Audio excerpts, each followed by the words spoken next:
Sosok Kombes Pol Joner Samosir viral bentak warga, harta kekayaan hanya 360 juta.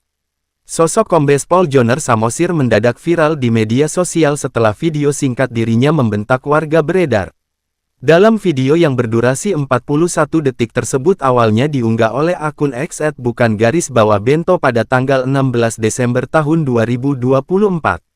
Kombes Pol Joner Samosir nampak membentak pemuda berbaju putih. Berbicara dengan logat daerah yang cepat, hanya kata, "Siapa kamu?" yang menjadi sorotan warganet. Setelah ditelusuri, Joner Samosir merupakan Direktur Pengamanan Objek Vital Ditpamopvid Polda Sulawesi Barat, Sulbar.